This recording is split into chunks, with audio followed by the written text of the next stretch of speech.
Man, what's up, everybody? Welcome back to another episode of EOS. It's 10 out of Jake, man. I'm rocking with y'all, and y'all rocking with me. And for this video, we're gonna be speaking on 19 gang members that were indicted in Brooklyn for back-to-back shootings. And I even have the surveillance videos to some of these shootings to show y'all how crazy the streets of New York are. Now, New York is off the chain right now. And it seems like all the pandemic did was make masks a fashion statement for the shooters in the city. With 462 murders in 2020, there was over 1,500 shootings and damn near 1,900 shooting victims, with multiple people getting shot at one time. January 6, 2020, the Brooklyn District Attorney announced a double indictment, charging 19 members of the 900 Street Gang with a total of 88 counts, ranging from murder, conspiracy to commit murder, and weapons charges. 900 is alleged to be an umbrella organization or an affiliation of smaller street gangs like SMG, JSF, and 1800/Humble that operated within 4 Brooklyn projects: the Sumner Houses, Tompkins Houses, the Vernon Ave Developments, and the Brevoort Projects. To maintain dominance over the ops, 900 spun blocks back to back between 2019 and 2020, leaving a string of violence including 2 murders, 10 shootings, and a weapons charge. The Hoolies, 900's main op, operated out of a building complex literally across the street from 900 and the Roosevelt Homes housing project that's only 4 blocks away from 900 territory. Only the Borough, another rival to 900, operated in the Kingsborough projects 3 blocks from Brevoort. It's like they were fucking neighbors, and 900 members were going as far as naming each other after NBA players to signify them as shooters. April 19th, 2020, 900 members Nacion McCrae and Ronald Roberts slid to the yard, an open area within the Hoolies building complex where they got in a fight. The next day, 3 more 900 members slid, and a day after, a video was posted to Facebook taunting the Hoolies. The same day the video dropped, Ronald Roberts fired a 9mm on Vernon Ave across the street from the Hoolies. A month later, a 900 member would open fire with a .380 at a playground, striking a 15-year-old bystander. He rode a city bike from the projects to the playground where the Hoolies were broadcasting themselves on social media.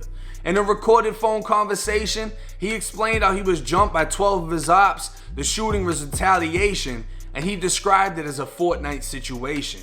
The whole time he rode over, he was trailed by a black sedan, and after the shooting, he left the bike, jumping into the sedan before fleeing. October 2nd, Nacion McCrae, who was nicknamed Haddon, and Vincent Lilly, nicknamed Westbrook, walked into the Gourmet Deli on Vernon Ave in Hooley territory when they spotted an op. They quickly backed up, taking a few steps down the street as the man can be seen buying his shit before walking outside, then running as a 900 member approached before firing a single shot from a .40 that struck the victim in the leg.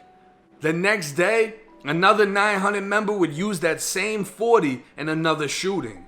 3 men can be seen walking on surveillance video when they spot a group across the street. They immediately turn around and begin running as James Olsen allegedly opened fire with the same .40 cal pistol fired the day before. He shot twice, one of the bullets traveling through a store window, just barely missing the head of an employee. The war stepped up on June 29th, 2020.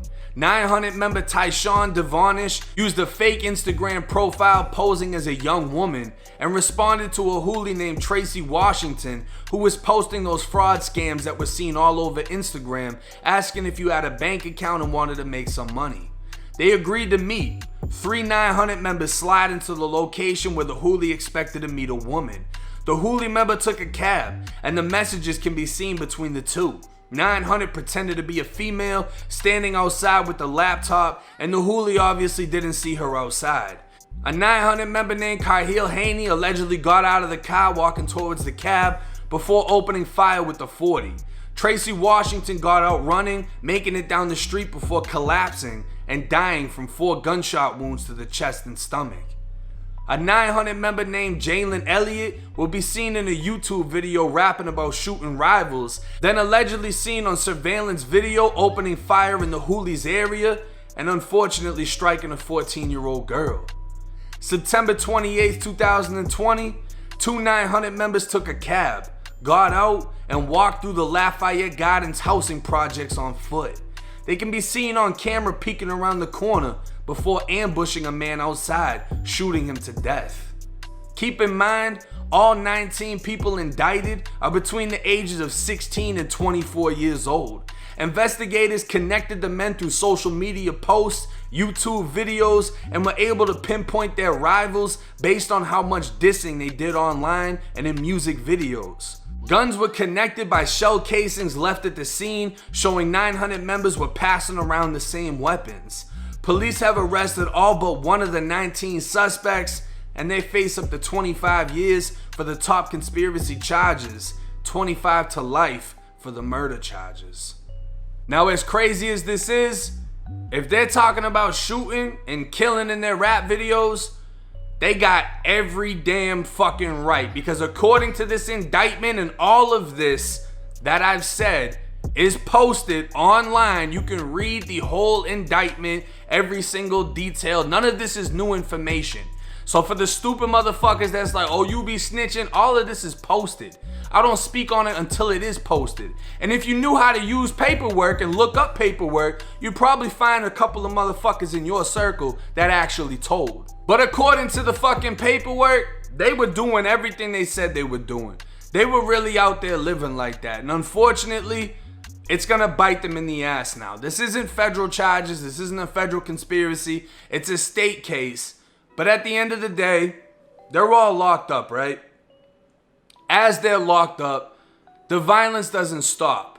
A lot of people will go to jail and try to calm down and be good inside of jail because they don't want to get into any more trouble that's going to make the judge think something. They want to look good in court, you know what I mean? That's not a fucking option in New York. That's not an option in a lot of places. When you get in jail, you're gang banging in the same way you were on the street. And just as many ops as you had on the street, you're going to have the same motherfuckers in jail. You might find new beef inside of jail. And in New York, they're not fucking off. They got scalpels, razors, box cutters. They're chewing shit up, period. They're whacking shit. And they're getting more time for it. It ain't like Florida prison where you cut somebody and get 60 days. You cut someone in New York, they're going to add a whole new case and you're going to be facing additional time. But these kids don't give a fuck. I mean, Rikers Island, they're flipping the COs in there. Like, they're wilding the fuck out. But this is what living that life gets you. And you have to understand, when you choose to live that life, when everything you do is for the gang, you're willing to die for the gang, give up your life for the gang, it is what it is, right? Until you actually realize what you say and what it means. When you get hit with that 25 to life and you realize now you have no other option but the gang. There's no starting a family in prison. You're not getting conjugal visits unless you get lucky and fuck a nurse or something. But then you can only see your kid at visitation. And in my own experience, I was lucky enough to start a family on the street. I was lucky enough to be blessed with this platform and an income where I'm self-employed, doing what I want when I want. But I'm making more money than I ever did illegally, and now everything I did illegally doesn't even seem worth it. It's like, why the fuck would I even do that when I can do this? And it isn't that I didn't go through the same phase they did. I was just lucky to make it to the other side. And unfortunately for those involved in this indictment, I don't think they're going to be able to see that other side with the amount of time that they're facing. And I say that to say this: if you're sitting at home and you're watching this video, you have the opportunity to make it to the other side, or realize you're already there.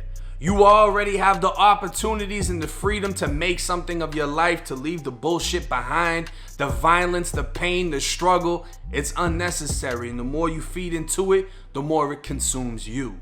But hey, it's 1090J. I'm rocking with y'all, y'all rocking with me. Till next time.